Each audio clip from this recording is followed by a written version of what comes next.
여러분 안녕하세요. 9월 12일 토익 총평을 담당하는 해커스학원 종로 캠퍼스 이상길입니다. 저와 함께 총평 강의를 보기 전에 여러분들 더 많은 정보를 원하시면 해커스 토익 사이트 지금 이렇게 자막으로 나가고 있을 텐데요. 여기를 방문하시면 아주 엄청난 시험에 관련된 좋은 자료를 여러분들이 받아보실 수 있으니까 사이트를 꼭 방문하고 더 많은 정보를 알차게 얻어가시기 바랍니다. 오늘 그 전체적인 시험 난이도 그리고 어떤 문제를 주목을 해야 되는지 그리고 어떻게 앞으로 공부를 해 가야 되는지 이런 것들을 총평 강의를 통해서 여러분들이 챙겨가시기 바랍니다.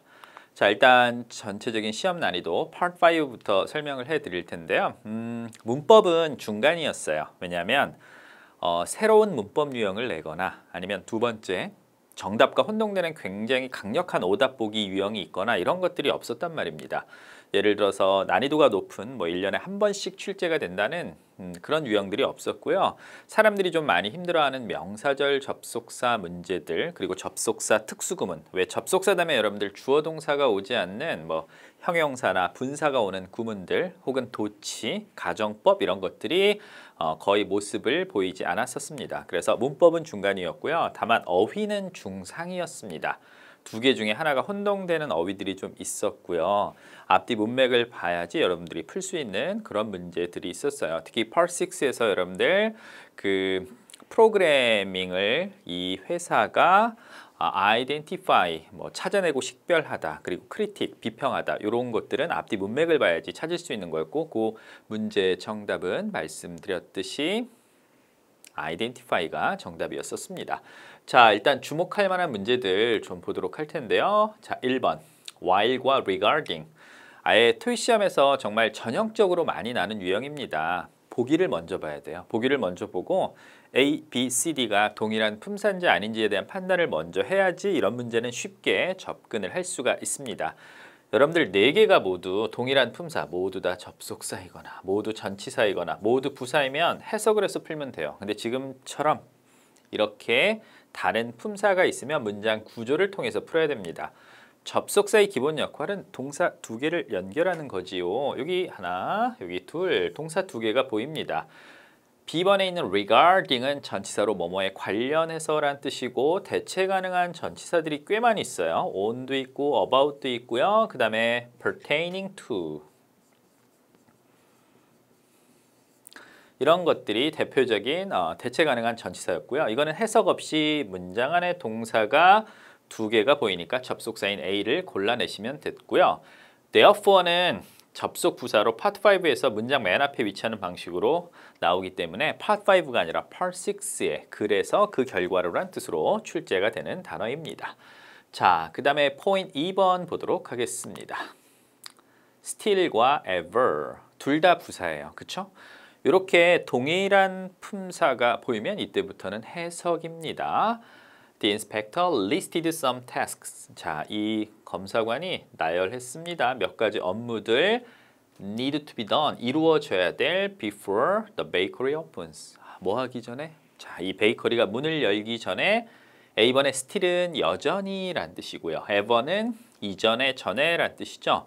여기서 들어갈 건 여전히 행해져야만 한, 여전히 이루어져야만 할 이란 뜻으로 쓰여서 답은 A번에 still이 정답이 되고요.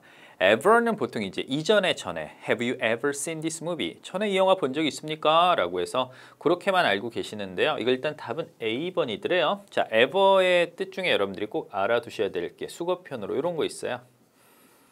Hardly ever. 이거는 좀처럼 전혀 뭐뭐하지 않다라는 뜻입니다. 그 다음에 두 번째 요거 since라는 단어와 함께 쓰여서 ever since 뒤에 보통 이게 주어 동사가 오는데 여기 과거 시제를 많이 써요. 뭐뭐 이래로 쭉 이란 뜻으로 사용이 된다는 거. 이런 부사 용법 하나 알아두시고요. 그 다음에 최상급과 함께 쓰이잖아요. 이렇게 최상급 다음에 ever가 쓰이면 이제까지 거 중에 가장 뭐뭐한 이란 뜻으로 이럴 땐 yes를 대체 가능해서 쓰셔도 돼요. 그래서 야, 이게 지금까지 개봉됐던 영화 중에 가장 재밌는 영화일 거야 라고 할 때 this will be the funniest film ever yet 이런 식의 구조로 사용이 된다는 거.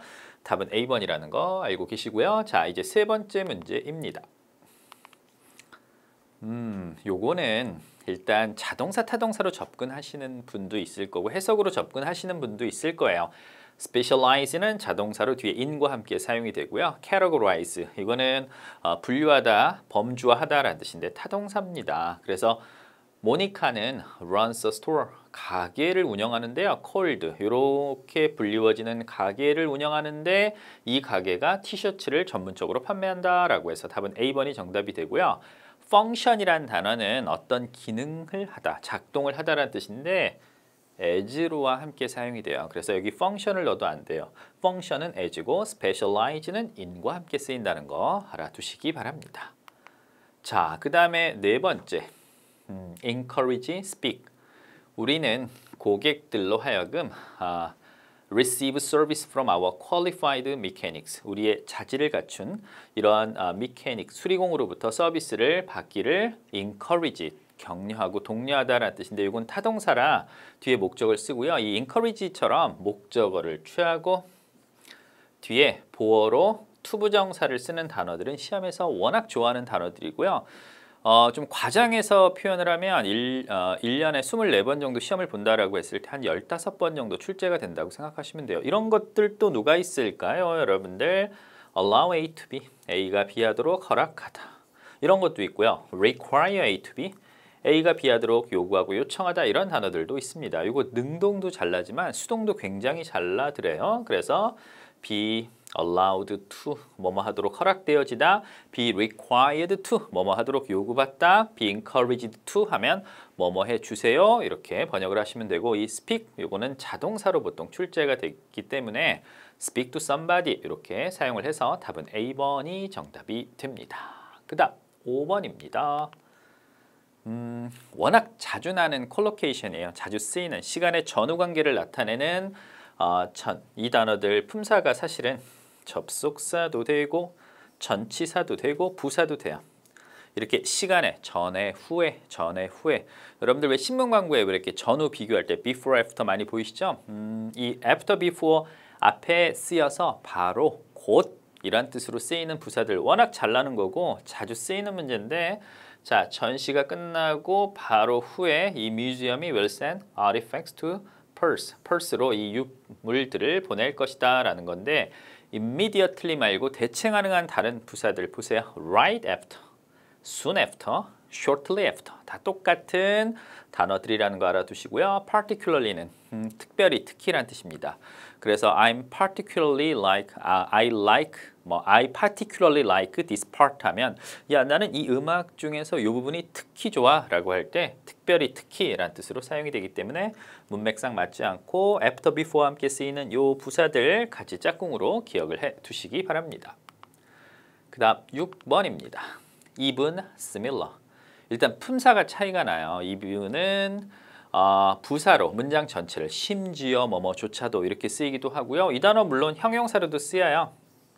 even이 형용사로 사용이 되면 뭐 균등하다 아니면 평평하다 아니면 여러분들 홀수 짝수 할 때 짝수의 라는 뜻도 있어요. 근데 이제 부사로 쓰이면 심지어 뭐 이런 뜻이고 similar는 비슷한이라는 뜻인데 지금 여기는 완벽한 문장이 주어와 동사가 갖춰져 있죠.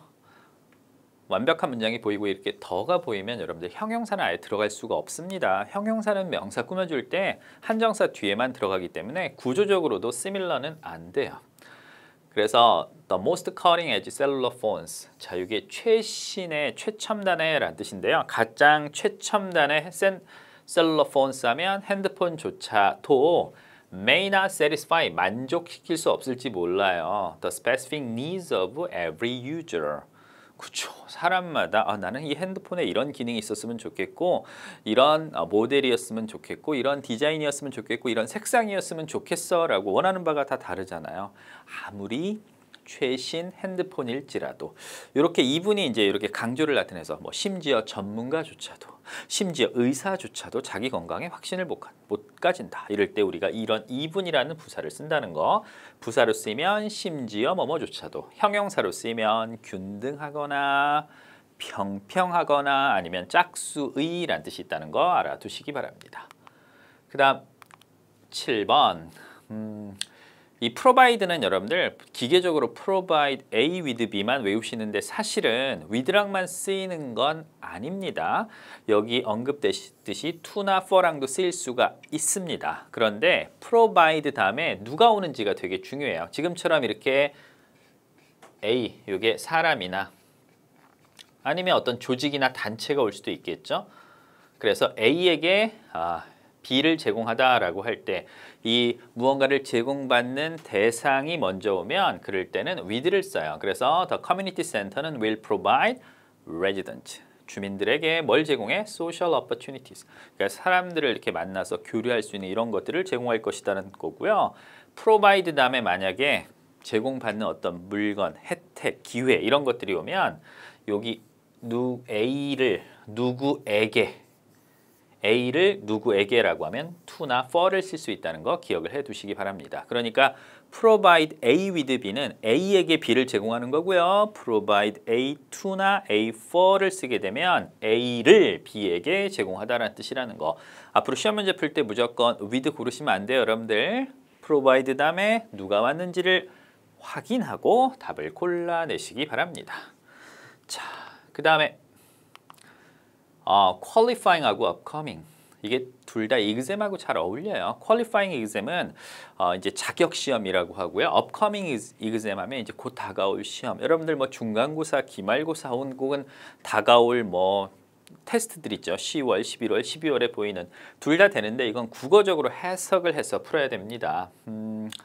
이 사람이 이 학교 장학 프로그램에 받아들여졌어요. After passing 뭘 통과하고 난 후에 그렇죠. qualifying 자격을 갖춘 자격 시험에 통과하고 나서 당신은 장학금을 받을 자격이 됩니다. 그러니까 답이 A번이고요. B번의 upcoming은 곧 다가올인데 미래와 함께 쓰여요. 그래서 we have to prepare for the upcoming test 이럴 때 쓰는 표현이라 답은 A번이 정답이 됩니다. 자, 이렇게 해서 우리 Part 5에서 주목할 만한 문제들 살펴봤고요. 이제 Part 6 전체적인 난이도는 오늘은 사실은 어려운 시험이라고 할 수는 없습니다. 물론 한두 개 정도 혼동되는 거 있는데 그건 언제나 다 있어요. 여러분들 네 문제 중에 아예 혼동되는 게 없으면 우리가 하라고 해요. 네 개 중에 하나 정도가 혼동되면 중, 네 개 중에 두 개 정도가 혼동되면 상이라고 하는데 오늘은 이런 게 없었고요. 요게 하나, 요게 세 개 정도라고 생각을 하시면 됩니다. 익숙한 스토리 라인이 나왔었고요. 그러니까 막 사람들이 Part 6에 들어가서 되게 힘들어하는 건 뭐 사용 설명서 아니면은 뭐 규칙과 규정에 관련돼서 막 설명하는 내용들 이런 거 되게 힘들어하거든요. 근데 오늘은 그런 것들이 없었고요. 특히 이제 정답과 혼동되는 오답 보기가 많지 않은 시험이었습니다. 이 정도 시험이면 딱 중간 난이도라는 거 기억을 해두시고요. 한 짐은 한국말 스토리로 좀 볼게요. 해커스전자로부터 잉크 카트리지를 주문해 주셔서 감사하고요. 해커스전자는 고객님들의 100% 무엇을 물건을 팔거나 서비스를 판매하는 사람들은 고객의 만족이 되게 중요하겠죠. 그래서 satisfaction을 개런티 하려고 노력을 하고 있고요. 만약에 제품이 있다면 앞에 나온 제품 그것을 받았어서 it이라고 쓰셔야 됩니다. 그리고 이제 뒤에 이어지는 문장 삽입 문제는 잉크 카트리지는 설치가 매우 편합니다. 그래서 뭐 그냥 집어넣기만 하면 됩니다 라는 내용이 나왔고 의류 등의 얼룩을 발생시킬 수 있기 때문에 취급에 주의하셔야 합니다 라고 해서 의미상 적절한 접속사를 선택하는 문제들도 여러분들이 확인할 수가 있었습니다. 자, 이제 우리는 Part 7으로 갑니다. 독해가 이제 이번 그 시험을 보면서 여러분들이 하나 알아두셔야 될 게 계속 이렇게 난이도가 뒤로 가면서 점점 어려워지진 않아요. 어떤 시험은 앞에가 어렵고 뒤로 가면서 좀 쉬워지고 어떤 시험은 이게 막 감정의 조울처럼 왔다 갔다 하는데 Part 7 같은 경우는 앞부분이 난이도가 좀 높았었고 싱글 패스지 단일 지문이 더블 트리플이 조금 난이도가 쉬운 테스트였다라고 생각을 하시면 되고요. 문제 배치는 두 문항짜리가 4개가 주르르 그 다음에 세 문항, 그 다음 네 문항 이렇게 전형적으로 나왔었고요. 단일 지문은 중상난이라고 보시면 됩니다. 단일 지문의 경우 지문 전체에서 답의 근거를 찾는 문제와 추론 문제가 좀 있는 그런 시험이었었습니다. 우리 주목할 만한 패러프레이징 보도록 하겠습니다. 그러니까 연계 지문이요. 연계 지문 먼저 설명을 해드려야 되겠네요. 중간이고 맨 마지막 지문을 제외하고 지문의 길이는 길지 않았으며 연계 문제의 경우 답의 근거가 명확하게 나오는 편이었었습니다. 동의어 찾기 문제가 두 문항 출제가 됐는데요. 이 동의어 찾기를 할 때는 항상 기억을 해야 될 게 한 가지 단어가 누구와 함께 쓰이는지에 따라서 다양한 의미를 만들어내는 단어를 굉장히 좋아하기 때문에 떠오르는 단어를 골라내시면 안 돼요, 여러분들. extend가 딱 보이는데 연장하다 이렇게 골라내면 안 돼요. extend 다음에 감정이 나오죠. 그럼 표현하다는 뜻이에요. extend 다음에 여러분들 혜택이 나오잖아요. 제공하다는 뜻이에요. extend가 연장하다라고 쓰이려면 뒤에 시간 관련 표현이 와야 됩니다. 그래서 이 curve란 단어, 토익에서 가장 좋아하는, 가장 많이 소재로 사용이 되는 그 동의어 찾기 단어 중에 하나인 이 curve, 뒤에 나오는 명사에 따라서 어찌 해석이 달라지는지 보세요. 요걸 기억하면 앞으로 동의어 찾기 공부할 때 좀 도움이 될 겁니다. curved event. 그러면 이거는 이제 언론사에서 데스크가 주니어 어소시에이트, 그러니까 이제 막 일 시작한 직원들에게 자, 광화문에 가서 혹은 강남역 9번 출구에 가서 무슨 시위가 있으니까 이거를 커버해봐 라고 할 때 이럴 때 커버는 취재하다는 뜻으로 report on입니다. 두 번째, covered damage. 내가 자동차 사고로 아주 경미한 자동차 사고로 앞에 범퍼가 좀 긁혔어요. 보험사에 연락했더니 보험사에서 커버를 해준다고 합니다. 이럴 때는 지급해주다라는 뜻이에요. 그 다음에 갑자기 급한 일이 생겨서 내가 주말 근무를 못하게 됐어요. 그랬더니 내 친구가 나를 대신해서 나의 쉬프트를 커버해 준대요. 그러면 이건 누군가를 대신하다. take someone's place고 혹은 fill in for 이런 표현 쓰셔도 상관없어요. 그 다음에 cover extra location 하면 추가적인 지역을 커버하다라고 하는 건 이 지역도 이제 서비스가 제공되어진다. 뭐 예를 들어서 아직도 이 크지 않은 대한민국에 여러분들 통신 전파가 잘 안 잡히는 곳 있거든요. 그런 곳에 이제 안테나를 설치해서 우리는 이 지역을 커버해 드릴 수 있어요 라고 하면 이럴 때는 provide services의 의미로 기억을 해 두시면 돼요. 자, 우리 볼까요? In an excellent state. 이럴 때 이 state는 condition이라는 뜻입니다. 내가 친구로부터 당신 추천을 받았는데 당신의 일처리가 아주 excellent state로 보낸다고 하더군. 이럴 때는 condition이라는 뜻이고요. 그 다음에 두 번째, if there are any other steps I should take. take steps 하면 조치나 방안을 취하다라는 뜻이에요. 다른 내가 조치, 행동을 취할 게 있으면 please let me know. 나에게 알려주세요. 이럴 때 이 steps는 actions가 정답이 됩니다. 자, 이제는 주목할 만한 콜로케이션, 주목할 만한 패러프레이징으로 가보도록 하겠습니다. 토익은 40개 정도가 본문에 있던 단어들을 아래쪽에서 바꿔놔요. 여러분들 이런 단어 있었거든요. interim. 그래서 interim, 이 사람이 슈퍼바이저로 일을 할 거야. 이게 임시해란 뜻이에요. 그럼 아래쪽에서 interim을 그대로 보겠어요, 여러분들은? temporary란 단어를 찾아야 되는 겁니다. 마찬가지로 이제 이런 게 있었어요. 내가 그러니까 왜 청소기에 들어가는 가방이 있잖아요. disposable clothes 하면 일회용 이렇게 그 걸레들 있죠? 이런 걸 주문했어요. 그럼 이제 시험에서 물어봐요. 무엇을 주문하고 있니? 이거 다 뭐에 관련된 겁니까? 청소용품이죠. 그래서 cleaning supplies라고 바꿔 쓴다는 거. 여기 나온 interim도 temporary란 단어로 바꿔서 이해를 하셔야 되고요. 두 번째. 자, 행사에 대해서 언급되어진 것. informal한 occasion이다. occasion은 일이나 행사라는 뜻인데 뭐 물론 이벤트나 이런 단어로 바꿔놔도 돼요. formal이 여러분들 격식을 갖춘 거잖아요. formal dress 하면 정장이라는 뜻이잖아요. informal 하면 격식을 갖추지 않은 거니까 편안하고 편리하고 그래서 다른 단어로 바꿔서 casual이란 단어로 바꿔서 이번 행사는 informal occasion이다. 그러면 casual한 이벤트다. 이렇게 이해를 하시면 됩니다. 세 번째, 가게에 대해서 언급된 거. 이 날짜 관련 표현은 한 달을 쉬지를 않아요, 여러분들. The business has been in business. 그러니까 이 업체가 이제 이럴 때의 비즈니스는 영업이라는 뜻이에요. 영업을 한 지 40년이 넘었대요. 근데 우리가 10년을 갖다가 어떻게 표현해요? decade라고 표현하잖아요. 100년은요? 그러면 century라고 표현하잖아요. a century, 100 years고 10 years는 a decade입니다. 그러니까 여기 나온 40년을 갖다가 몇십 년 됐구나라고 해서 several decades로 표현을 하실 수 있고요. 그 다음에 이런 것도 알아두세요. quarterly. 점수 잡는 hackers.